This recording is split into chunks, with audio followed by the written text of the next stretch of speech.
Madhya Pradesh league यानी कि Scindia cup अपने ताजा सत्र के लिए वापस आने के लिए तैयार है, जिसकी शुरुआत 12 जून को ग्वालियर के माधवराव सिंधिया क्रिकेट स्टेडियम में होगी। दिलचस्प बात यह है कि ग्वालियर ने पिछले साल एमपीएल के उद्घाटन संस्करण की भी मेजबानी की थी, जिससे यह खिलाड़ियों और आयोजकों के लिए एक परिचित स्थल बन गया है। मूल रूप से लीग की शुरुआत 27 मई को इंदौर में होनी थी, लेकिन ग्वालियर में होगा। ये league Madhya Pradesh cricket association के तत्वावधान में ग्वालियर डिवीजन क्रिकेट एसोसिएशन द्वारा आयोजित पुरुषों की प्रतियोगिता, जिसमें पिछले सीजन में 5 टीमें शामिल थीं, इस बार टीमों की संख्या बढ़ाकर 7 कर दिया गया है, जिसमें बुंदेलखंड और चंबल क्षेत्रों की टीमें भी शामिल हैं। वहीं इस सीजन में महिला क्रिकेट लीग की शुरुआत भी होगी, जो पुरुषों के मैचों के साथ साथ आयोजित की जाएगी। महिलाओं की प्रतियोगिता में 3 टीमें शामिल होंगी, जिनमें से एक राजधानी भोपाल का प्रतिनिधित्व करेगी। केंद्रीय मंत्री ज्योतिरादित्य सिंधिया ने कहा कि ग्वालियर हमारे खिलाड़ियों और प्रशंसकों के दिलों में एक विशेष स्थान रखता है। एक बार फिर से ग्वालियर में क्रिकेट का रोमांच देखने को मिलने वाला है। 2 नई पुरुष टीमों और हमारी पहली महिला लीग की शुरुआत की जा रही है। हमें मध्य प्रदेश में प्रतिभाओं के लिए अवसरों का विस्तार करने पर गर्व है। इस बार फिर ग्राउंड जीरो से क्रिकेट के खिलाड़ियों को क्रिकेट के मैदान में लाए हैं।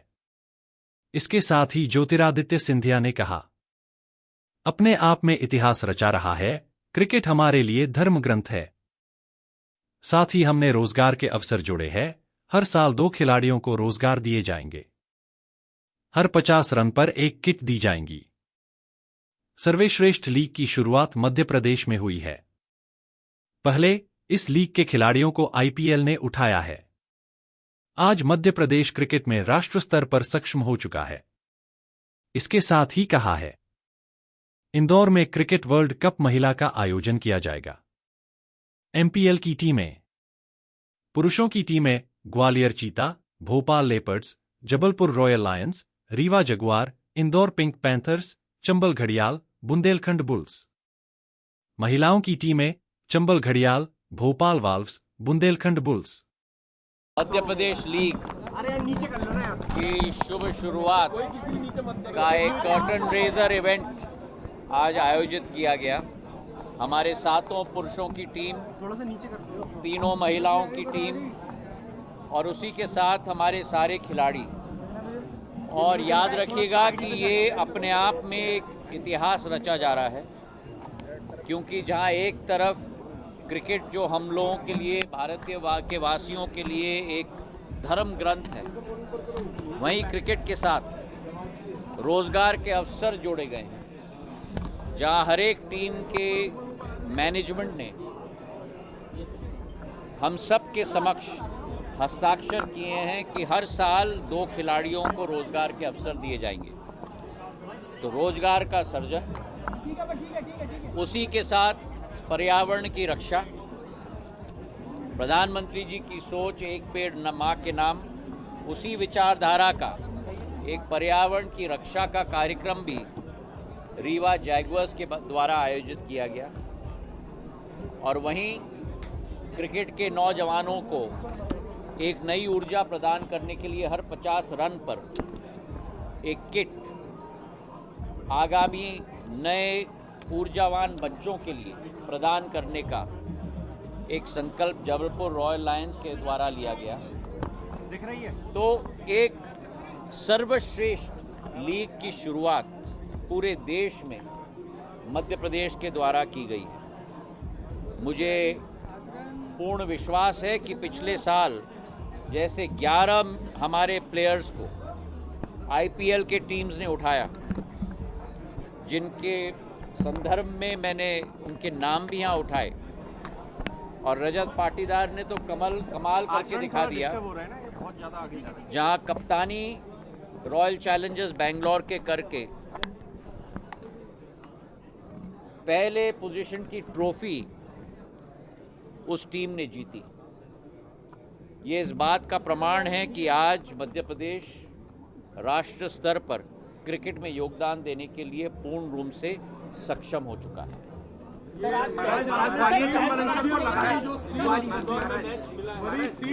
ओलंपिक और वर्ल्ड कप भी मिल रहा है, तो किस तरह से वर्ल्ड कप लॉस एंजलिस के 2028 के ओलंपिक्स में और 2036 के ओलंपिक्स में भी क्रिकेट को स्थान दिया जाएगा और वहीं इंदौर में वर्ल्ड कप विमेन 2025 का आयोजन किया जाएगा। हमारे मध्य प्रदेश क्रिकेट एसोसिएशन पूरे देश में पहला एसोसिएशन है जहां 2 स्टेजिंग सेंटर्स हैं, एक इंदौर में, अब दूसरा ग्वालियर में बन रहा है। हमारा stadium Shrimant Madhavrao Scindia international cricket stadium आज 28,000-29,000 की कैपेसिटी है। पूर्ण रूप से तैयार होकर पहला एडिशन एमपीएल का हो गया, इंडिया बांग्लादेश का T20 भी आयोजित हो गया सफलतापूर्वक। अब सेकेंड एडिशन आयोजित हो रहा है एमपीएल का और इसके बाद उसका कार्य भी दोबारा शुरू होगा, क्योंकि इसकी कैपेसिटी हम लोग 40,000 तक ले जाना चाहते हैं, पूरा रूफ भी समाप्त करना चाहते हैं। तो वो कार्यक्रम भी इस एडिशन के बाद शुरू होगा। हम लोगों को करीब 1.5 साल लगेगा उसे सब पूर्ण करने के लिए।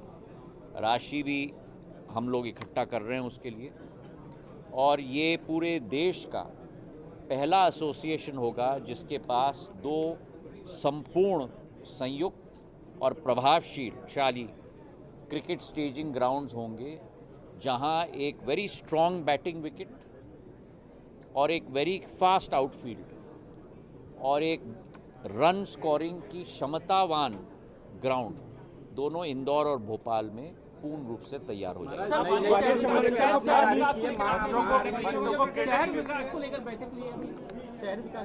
चंबल का पानी मिल रहा है, प्रयास आपके हैं।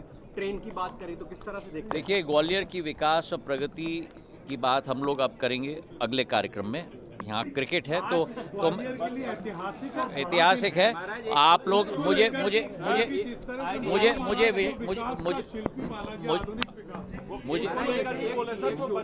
मुझे विश्वास है कि आप अगले कार्यक्रम में आएंगे। आज माधव महाराज प्रथम की पुण्यतिथि की शताब्दी वर्ष है। 5 जून 1925 को वे हमारे बीच से छीने गए थे। आधुनिक ग्वालियर के शिल्पकार थे। उनके कार्यकाल में ग्वालियर राष्ट्र स्तर पर नहीं लेकिन विश्व स्तर पर एक ध्रुव तारे के रूप में उभर चुका था। केवल अधोसंरचना के क्षेत्र में नहीं, क्योंकि उनके ज़माने में बनाए हुए बांध, चाहे हरसी हो, तिगरा हो, चाहे श्योपुर का आवदा बांध हो, चाहे मंदसौर नीमच का बांध हो, आज भी उनके अन्नदाताओं को अमृत का पानी देता है।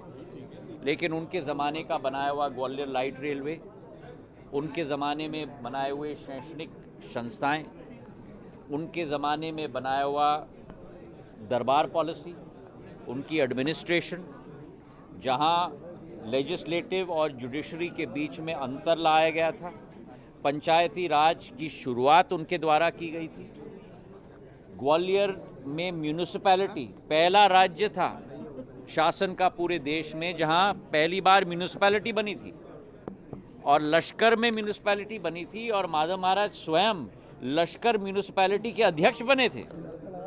तो वे विकेंद्रीकरण की शुरुआत